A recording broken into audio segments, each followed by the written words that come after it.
आपको देते हैं। हरियाणा के चरखी दादरी से बड़ी खबर है, जहां गौमांस खाने के शक में एक प्रवासी मजदूर की पीट कर हत्या कर दी गई है।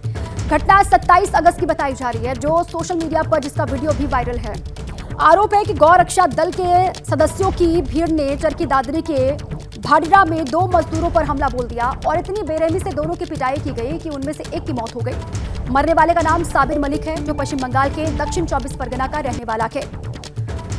अब इस पूरे ही मामले को लेकर कई बातें चौंकाने वाली भी सामने आ रही हैं। गौमांस खाने के शक में मजदूर की हत्या की गई, ये वीडियो देखिए आप। गौ रक्षा दल के लोगों पर हत्या करने का आरोप है। सोशल मीडिया पर ये वीडियो वायरल हो रहा है। देखिए, हरियाणा के चरखी दादरी का ये पूरा वीडियो है, आपको हम दिखाते हैं। देखिए, पीट कर यहाँ पर एक शख्स की हत्या कर दी गई। ये जो है साबिर मलिक, इसका नाम बताया जा रहा है, पश्चिम बंगाल का रहने वाला है। और देखिए, एक की मौत हो गई, एक की हालत गंभीर है बताया जा रहा है। बड़ी संख्या में लोग यहाँ पर इकट्ठा होते हैं और भीड़ इस तरीके से कानून को अपने हाथ में लेती है। आप ये देख रहे हैं, पीट कर इस शख्स को मौत के घाट उतार दिया गया।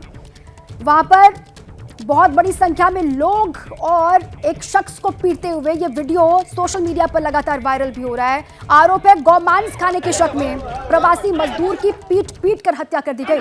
27 अगस्त का ये वीडियो है, 27 अगस्त की घटना, और इसका वीडियो लगातार वायरल। ये देखिए आप, कानून को अपने हाथ में लेकर एक शख्स को इस तरीके से पीटा जा रहा है। इसकी मौत हो चुकी है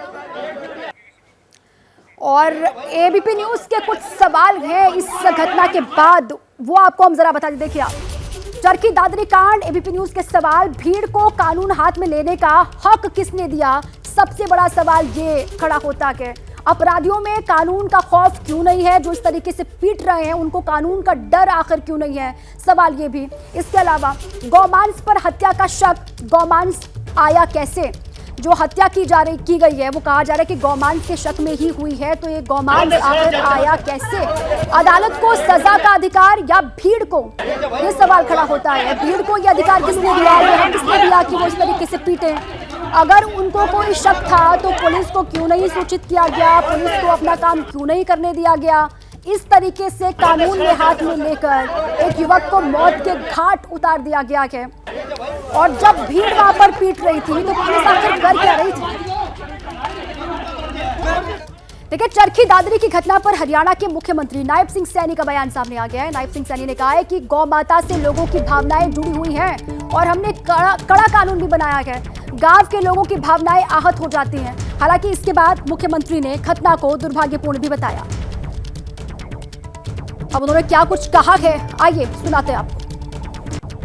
हमने, क्योंकि गौ माता की सुरक्षा के लिए विधानसभा के अंदर भी कड़ा कानून बना है और गौ माता के इसके लिए कोई समझौता नहीं है। गांव के अंदर इनकी श्रद्धा गौ माता के प्रति है कि अगर उनको पता चल जाए कि इस प्रकार का ये हालात कर रहे हैं, तो गांव के लोग कौन रुकता है, फिर क्या होगा? परंतु मैं ये कहना चाहता हूँ, इस प्रकार की घटनाएं नहीं होनी चाहिए और ये घटनाएं दुर्भाग्यपूर्ण है। मैं लोगों से भी कहना चाहूँगा कि वो इस प्रकार के संसाधनों के अंदर संलिप्त ना हो, उससे बचना चाहिए। अब आइए सीधे आपको ग्राउंड पर लिए चले। सचिन मेरे साथी जुड़ चुके हैं मेरे साथ। सचिन, ये पूरा मामला पहले तो है क्या, वो जरा समझाइए, और पुलिस का एक्शन हुआ क्या है इस पूरे मामले को लेकर? विस्तार से जानकारी दीजिए सचिन। जी देखिए, 27 तारीख का मामला है, 27 तारीख का मामला है और एफआईआर जो दर्ज की गई है उसमें ये लिखा गया है कि गौ रक्षा दल के कुछ एक लोग हैं जो साबिर मलिक को बुलाते हैं। साबिर मलिक के साथ, साबिर मलिक कबाड़ का काम करता है, साबिर मलिक के साथ एक और शख्स असीरुद्दीन है, उनको भी बुलाया जाता है और उनको जो है पीटा जाता है और साबिर मलिक की मौत हो जाती है और असीरुद्दीन जो है वो घायल हैं। और ये इल्ज़ाम लगाया जाता है कि आप लोग जो है गौ मांस खाते हैं। तो जो सवाल हम पूछ रहे हैं एबीपी न्यूज़ में आज, सवाल वही है और बार बार पूछे जा रहे हैं हरियाणा में कि आखिरकार ये हरियाणा में हो क्या रहा है, ऐसे इंसिडेंट्स रुक क्यों नहीं रहे हैं? आप 2015 का मोहम्मद अखलाक का जो है इंसिडेंट है वो याद कर लें, या अभी रिसेंट जो है जो राजस्थान के जो युवक थे नासिर और जुनैद जो हैं, जिनको जिंदा जला दिया गया था गौ मांस के शक में। तो ये हो क्यों रहा है? ये लोग जो हैं कानून को अपने हाथ में कैसे ले रहे हैं, ये सबसे बड़ा सवाल है। तो इसमें एक वजह ये भी बताई जाती है कि जिस तरीके से काऊ विजिलेंटे जो हैं, गौरक्षक जो हैं, वो एक तरीके से फ्रंटमैन का काम करते हैं। जो सरकार ने एक फोर्स बना रखी है, स्पेशल टास्क फोर्स जो है गौरक्षा के लिए, सरकार ने देखिए जो गौरक्षा दल के लोग बताए जा रहे हैं, इनको इतना बल कहां से मिल जाता है, कानून का डर इनको क्यों नहीं होता, ये बड़ा सवाल खड़ा होता है। आप रहे मेरे साथ, देखिए बड़ी खबर इस बीच एक और है। जिस मजदूर की हत्या हुई वो बंगाल का रहने वाला था। बड़ी खबर यह है कि बंगाल की मुख्यमंत्री ममता बनर्जी ने पीड़ित परिवार को मुआवजा देने की बात अब की है। पार्टी के नेताओं से कहा कि वो परिवार से मिले और अंतिम संस्कार की जो व्यवस्था है उसको भी देखें। हर संभव मदद पीड़ित परिवार को किया जाएगा, ये कहा गया है मुख्यमंत्री पश्चिम बंगाल की ओर से। अब आइए इस पूरे मामले को लेकर अब सियासत भी होती हुई नजर आएगी। मनोज्ञा लोईवाल मेरे साथी जुड़ चुके हैं। मनोज्ञा, जो हरियाणा के चरखी दादरी में हुआ, जिस मजदूर की जान गई वो पश्चिम बंगाल का रहने वाला, अब यहाँ की सरकार भी एक्टिव होती हुई नजर आ रही है। ममता बनर्जी ने कहा है कि पीड़ित परिवार को हर संभव मदद दिया जाएगा। बिल्कुल, और अपना डेलीगेशन भी जाएगा। दक्षिण 24 परगना नेताओं को भेजा गया है, तैनाती की गई है। अंतिम संस्कार की पूरी प्रक्रिया और उसके साथ साथ जो भी मदद की जाएगी वो सरकार करेगी। शव के साथ परिवार की भी पूरी जो कार्रवाई, पूरा अंतिम संस्कार का जो भी प्रक्रिया रहेगी उसमें सरकार की बड़ी भूमिका रहेगी। पर दूसरी ओर सवाल ये भी उठ जाते हैं कि जो सवाल एबीपी न्यूज़ पूछ रहा है उनके जवाब आखिर देगा कौन। अगर हरियाणा में जिस तरह से घटना हुई है और कोई बंगाल का मजदूर मर जाता है, बंगाल सरकार अपनी तरफ से तो सवाल उठा ही रही है, जहाँ एक और बंगाल में एक के बाद एक राजनीति के गलियारे में सवाल उठ रहे हैं आरजी करके मामले पे, तो वहीं दूसरी ओर ये सवाल भी उठ जाते हैं कि अगर एक मजदूर की मौत इस तरह से हरियाणा में हो जाती है गौमांस के आरोप में कि वो क्या लेकर जा रहा था और उसके बाद पीट के उसकी मौत हो जाती है, तो भीड़ को अधिकार दिया किसने? इस सवाल का जवाब मिलना अभी बाकी हो जाएगा दीपा। हालांकि यहाँ पर पश्चिम बंगाल में अगर हम बात करें वर्तमान स्थिति में, तो मुख्यमंत्री ममता बनर्जी ने इसका संज्ञान लिया है। पार्टी ने कहा है कि हर संभव मदद की जाएगी, प्रयास किया जाएगा कि आने वाले दिनों में उसके परिवार को कोई दिक्कत ना हो। पर कानून अगर है तो कानून एक व्यक्ति एक प्रदेश के लिए नहीं है, पूरे देश के लिए एक ही संविधान है और एक ही संविधान की धाराएं भी। बिल्कुल ठीक है मनोज्ञा, आप रहे मेरे साथ। इसी बीच एक और बड़ी खबर है हमारे पास, वो आपको हम दे दें। इस पूरे के मामले को लेकर देखिए अब राजनीति भी होती हुई नजर आएगी, जाहिर सी बात है, क्योंकि हरियाणा के चरखी दादरी में ये हुआ और जिस मजदूर की हत्या की गई वो पश्चिम बंगाल का रहने वाला है। देखिए गौमांस के शक में हत्या पर राजनीति गर्म है। कांग्रेस ने हरियाणा सरकार पर सवाल उठाए हैं। कांग्रेस सीधे हरियाणा की सरकार को अब घेरती हुई नजर आ रही है।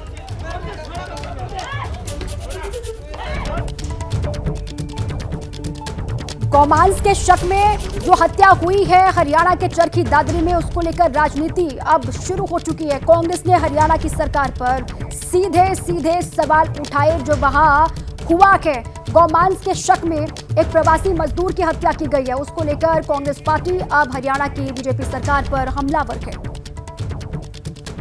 मेरे साथ इस वक्त कांग्रेस से अलका लांबा जी मौजूद हैं बातचीत करने के लिए। हरियाणा के चरखी दादरी में एक प्रवासी मजदूर की गोमांस के शक में, मतलब गोमांस के चुराने के शक में पीट कर हत्या कर दी गई, क्या कहेंगे? कुछ कहने के लिए है ही नहीं है। क्या माहौल बना दिया गया है, ये देखने और सोचने की ज़रूरत सख्त है। क्या माहौल बन गया है? संविधान ने हक दिया ना, आप क्या पहनेंगे, क्या खाएंगे, क्या पिएंगे, किस धर्म में आपकी आस्था है, क्या करेंगे, ये आज़ादी तो संविधान में दी है। तो ये हमला एक गरीब मजदूर पर नहीं, संविधान पर हमला है, जो हम बार बार कह रहे हैं। इतना नफरत का जहर भर दिया गया है कि अल्पसंख्यक दो धर्मों के बीच में जितनी नफरत और जहर, उत्तर प्रदेश के मुख्यमंत्री का क्या कहना था, बटोगे तो कटोगे। आप समझ रहे हैं, अभी भी मैं देख रही हूँ महाराष्ट्र की एक ट्रेन में एक बुजुर्ग अल्पसंख्यक जो है समाज से आने वाले को किस तरीके से एक युवा का झुंड जो है कोई महाराष्ट्र कल्याण की ट्रेन में उनको ऊपर हाथ उठा रहा है, पीट रहा है बर्बरता से। और अजय आप मुझे बता रही हैं हरियाणा के जो है चरखी दादरी में एक जो है मजदूर को उसके क्या खाता है उसके शक में, है ना, और यहाँ तक कहा था इनके पतीलों में झाँक कर देखिए ये क्या खाते हैं, इन्हें इनके कपड़ों से पहचानिए। ये शब्द किसके थे? ये देश के प्रधानमंत्री के शब्द हैं। इन्हें इनके कपड़ों से पहचानिए, इनके पतीलों में झाँक कर देखिए क्या खाते हैं। और आज वही हो रहा है, किसी को किसी के मात्र कुछ खाने से या खाने के शक में क्या है आप उसको मौत के घाट उतार रहे हैं, आप पीट रहे हैं उनको। हिंसा नफरत जहर से बढ़ चुका है और मुझे लगता है ये भाजपा शासित राज्यों में अधिक हो रहा है, क्योंकि यहाँ पर कहीं ना कहीं इन सभी अपराधियों को जो है वो पूरा संरक्षण सत्ता का मिला हुआ है। वो हत्या की तो कांग्रेस नेता अलका लांबा को आपने सुना, सीधे सीधे बीजेपी पर हमलावर दिखाई दे रही है। दिव्यांकर तिवारी भी मेरे साथ बने हुए। दिव्यांकर, सवाल ये कि बहुत गंभीर मसला ये हो जाता है, बहुत संवेदनशील मामला हो जाता है, पूरी भीड़ वहां पर इकट्ठा होती है, एक मजदूर को, एक शख्स को वहां पर पीटा जाता है, पीट कर उसको मौत के घाट उतार दिया जाता है। स्थानीय पुलिस क्या कर रही थी?